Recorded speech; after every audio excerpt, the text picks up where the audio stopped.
नमस्कार मित्रांनो, खूप खूप स्वागत आहे तुमचं आपल्या या व्हिडिओमध्ये. मित्रांनो, आजच्या या व्हिडिओमध्ये आपल्याला ई-व्ही-एस 201 बद्दल बोलायचं आहे. ई-व्ही-एस 201 हा पेपर जो आहे उद्या होणार आहे. यामध्ये आपल्याला आय-एम-पी क्वेश्चन्स वगैरे याचे बघायचे आहेत. कुठल्या प्रकारचे प्रश्न वगैरे याच्यामध्ये येऊ शकतात. कारण ई-व्ही-एस 201चं आपल्याकडे पुस्तक वगैरे नाहीये. बऱ्याच विद्यार्थ्यांना थोडा प्रॉब्लेम होत आहे आणि याचं मराठी मीडियम आणि इंग्लिश मीडियम ठीक आहे, असं दोन्ही मीडियममध्ये याची एक्झाम होणार आहे.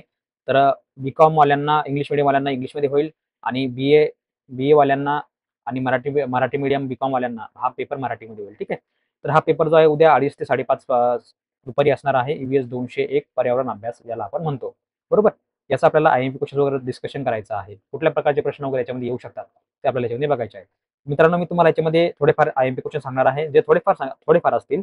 ठीक आहे. परंतु तुम्हाला जास्त आय-एम-पी क्वेश्चन वगैरे पाहिजे असेल आणि चांगल्या मार्कांनी पास व्हायचं असेल, तर तुम्ही जे आहे आपल्या ॲप्लिकेशन प्ले स्टोअरला आहे, ते तुम्ही घेऊ शकता. ठीक आहे. ए2 टॉक परीक्षित अभ्यास हे आपलं ॲप्लिकेशन आहे.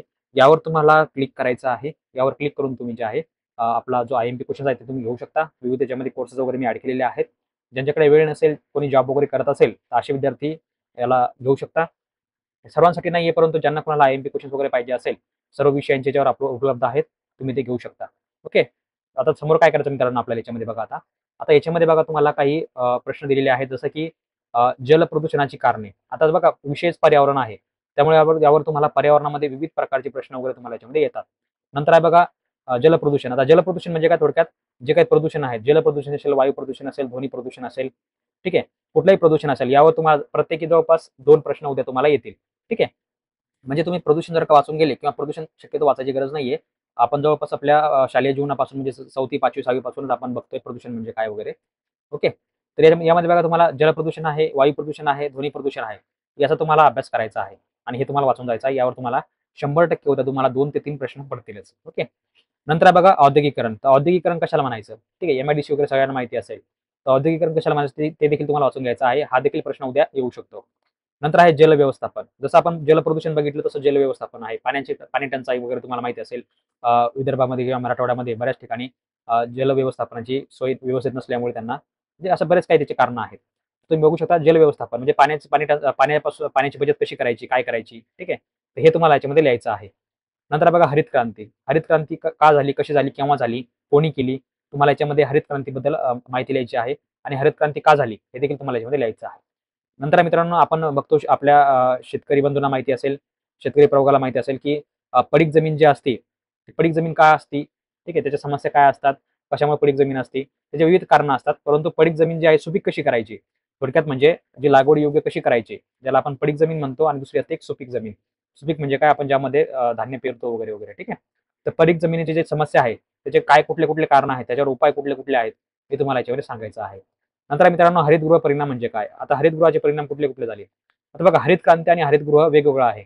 परंतु तुम्ही दोघांमध्ये एकच उत्तर लिहू शकता. तुम्हाला जर काही याचं उत्तर येत नसेल, तर तुम्ही हे लिहू शकता किंवा याचं उत्तर येत नसेल, तर तुम्ही हे लिहू शकता. ठीक आहे. हरित क्रांती म्हणजे काय आणि हरितगृह म्हणजे काय? तुम्हाला ते कळालं असेल. तुम्ही अशा प्रकारे याच्यामध्ये लिहू शकता. नंतर बघा हरित क्रांतीचे कोणतेही 5 प्रतिकूल परिणाम. म्हणजे थोडक्यात काय त्या हरित क्रांतीचे चांगले उपयोग कुठले-कुठले झाले हे तुम्हाला लिहायचं आहे. हरित क्रांतीवर तुम्हाला जवळपास 1 किंवा 2 प्रश्न हमखास 100% दरवर्षी येतोच. तो देखील तुम्हाला याच्यामध्ये लिहायचा आहे. नंतर आहे वनांमुळे होणारे 5 फायदे कुठले? तर वन म्हणजे काय थोडक्यात जंगल. तर वनांमुळे होणारे फायदे कुठले आहेत? सर्वांना माहिती असेल पाऊस वगैरे पडतो. ठीक आहे. जंगलतोड म्हणजे जंगल वाढते त्यामुळे थंड वातावरण राहते त्या ठिकाणी. आता त्या लोकांना माहिती असेल ज्यांच्या भागामध्ये किंवा एरियामध्ये झाडं असतील त्या ठिकाणी थंड वातावरण असते आणि जिकडे झाडं नसतील ते फार म्हणजे एकदम गरम असा 42-43 टेम्परेचर राहते. बरोबर? त्यामुळे हे वनांचे फायदे आहेत. हे तुम्हाला याच्यामध्ये लिहिता आले पाहिजे. नंतर आहे जैविक विविधता म्हणजे काय? आता जैविक विविधता म्हणजे काय सगळ्यांना माहिती असेल. जैविक विविधता म्हणजे काय? हे देखील तुम्हाला येऊ शकतो. नंतर आहे जमिनीची धूप म्हणजे काय? जमिनीची धूप होते म्हणूनच जे आहे मित्रांनो पडीक जमीन राहते. बरोबर? अशा प्रकारे देखील तुम्ही याच्यामध्ये कारणं वगैरे लिहू शकता. पडीक जमिनीच्या मागे जमिनीची धूप आहे हे देखील एक कारण आहे. जर त्या जमिनीमध्ये कुठला मालच येत नसेल, टिकतच नसेल, तर त्या जमिनीला आपण सोडून देतो. त्याला काय म्हणतो आपण पडीक जमीन म्हणतो. हे देखील तुम्ही याच्यामध्ये उदाहरण वगैरे एक लिहू शकता. ओके. समोर बघा मित्रांनो आपण याच्यामध्ये आपल्याला भरपूर आय-एम-पी क्वेश्चन्स आहेत समोर बघा. पर्यावरण म्हणजे काय? ते देखील तुम्हाला याच्यामध्ये लिहायचं आहे. बेसिक प्रश्न आहे पर्यावरण म्हणजे काय? पर्यावरण व समाजातील तुम्हाला परस्पर संबंध कुठला-कुठला आहे ते देखील लिहायचं आहे. समाज म्हणजे काय देखील तुम्हाला याच्यामध्ये लिहायचं आहे. ठीक आहे. तर मित्रांनो अशा प्रकारचे आपल्याकडे जे आहेत भरपूर आय-एम-पी क्वेश्चन्स आहेत. ज्यामध्ये तुम्ही चांगल्या मार्कांनी उत्तीर्ण होऊ शकता. ठीक आहे. तर मित्रांनो ज्यांना कोणाला हे आय-एम-पी क्वेश्चन्स वगैरे पाहिजे असेल आणि जवळपास सर्व विषयांचे आपण आय-एम-पी-एस जो आहे जे आहेत आपण अपलोड केलेले आहेत. ठीक आहे. आय-एम-पी क्वेश्चन्स एस-वाय-बी-ए, एफ-वाय-बी-ए, एफ-वाय-बी-कॉम, टी-वाय-बी-ए, टी-वाय-बी-कॉम ठीक आहे. TYBA चे थोडे IMP क्वेश्चन बाकी आहेत, ते अपलोड चालू आहेत. एक्झाम होईपर्यंत ते येऊन जातील. तर मित्रांनो अशा प्रकारे तुम्ही घेऊ शकता. आणि असं नाही की तुम्हाला फक्त लिमिटेड आहे. यामध्ये तुम्हाला 2-2 सेट दिलेले आहेत IMP क्वेश्चनचे. तुम्ही कुठलाही सेट जरी केला, तर तुम्ही आरामात चांगल्या मार्कांनी पास होऊ शकता. 60% तुम्हाला आरामात पडतील एवढे असे आपल्याकडे IMP क्वेश्चन्स आहेत आणि त्या विषयांचे नोट्स देखील आहेत. आता इंग्लिश मीडियमवाल्यांना इंग्लिशचं पुस्तक नाही बऱ्याच विद्यार्थ्यांकडे. आपल्या ॲप्लिकेशनवरती इंग्लिश पुस्तक उपलब्ध आहे. तर ज्यांना कोणाला पाहिजे आहे ते घेऊ शकता. तर हे आपलं A2Talk ॲप्लिकेशन आहे. यावर क्लिक करून तुम्ही डाउनलोड करू शकता आणि IMP क्वेश्चन्स वगैरे घेऊ शकता. ठीक आहे. तर मित्रांनो असा आपला EVS 201 उद्या पेपर होणार आहे दुपारी 2:30 ते 5:30 वाजता. हा SYBA साठी असेल, SYBCom वाल्यांसाठी असेल आणि इंग्लिश मीडियमवाल्यांना इंग्लिशमध्ये असेल. ठीक आहे. नंतर परवा बघा तुमचा जो आहे सायकॉलॉजी 216 आणि हिस्ट्री 220 असे पेपर आहेत. ज्यांनी सायकॉलॉजी घेतलं असेल त्यांना सायकॉलॉजी असेल, ज्यांनी हिस्ट्री घेतला त्यांचा हिस्ट्री असेल. नंतर फर्स्ट इयरवाल्यांना ओपीएन 107 असेल, ओपीएन 101 असेल आणि इंग्लिश मीडियमवाल्यांना कॉम 107 असेल. ठीक आहे. अशा प्रकारचे हे आहेत IMP क्वेश्चन्स. तर ज्यांना कोणाला पाहिजे आहे त्यांनी आपल्या ॲप्लिकेशनवरून घेऊ शकता. ओके. हॉल तिकीट वगैरे सर्वांनी डाउनलोड केला असेल. एक्झामिनेशन टाईम टेबल वगैरे सर्वांनी डाउनलोड केला असेल. सर्वांनी बघून घ्या. टाईम टेबलनुसार जा. उगाच परेशानी करून घेऊ नका. नाहीतर मग काय म्हणसाल तुम्ही, "सर मी टाईम टेबलच पाहिला नाही. पेपर एक असतो आणि तुम्ही जाताय एका पेपरला." तर असं व्हायला नको. त्यामुळे तुम्हाला याच्यामध्ये ही काळजी घ्यायची आहे. ठीक आहे. तर हे सर्वांनी आपलं ॲप्लिकेशन डाउनलोड करा. आणि मित्रांनो अजून मी सर्वांना सांगू इच्छितो, की पेपर कशाप्रकारे लिहायचा आणि कुठल्या कशा अक्षरामध्ये लिहायचा, मुद्दे कसे-कसे मांडायचे हे देखील मी तुम्हाला सांगितलेलं आहे. तुम्ही हा आपला जो व्हिडिओ आहे 1, 2, 3, 4, 5, 5-6 नंबरला जो व्हिडिओ आहे YCMEचा पेपर कशाप्रकारे लिहायचा. आपल्याकडे एक स्टुडंट आहे, एक विद्यार्थिनी आहे, तिचा हा पेपर आहे. अक्षर वगैरे भरपूर सुंदर आहे, परंतु छोट्या-छोट्या चुका झालेल्या आहेत. त्या चुका कुठल्या-कुठल्या आहेत त्यात टाळाव्या कशा? ठीक आहे. कुठल्या चुका करू नये हे तुम्हाला मी ह्या व्हिडिओमध्ये सांगितलेलं आहे. सर्वांनी हा व्हिडिओ बघू शकता आणि ABCID ज्यांनी अजून क्रिएट केला नसेल, तर सर्वांनी ABCID क्रिएट करून घ्या. ठीक आहे. हा ABCID क्रिएट कसा करायचा? हा बघा तुम्हाला इथं 4-5 नंबरला एक व्हिडिओ आहे. हा तुम्ही बघू शकता ABCIDचा. ठीक आहे. नंतर हॉल तिकीटचा वगैरे आहे, IMP क्वेश्चनचा आहे. आणि मित्रांनो रोज संध्याकाळी आपला लाईव्ह लेक्चर होत असते.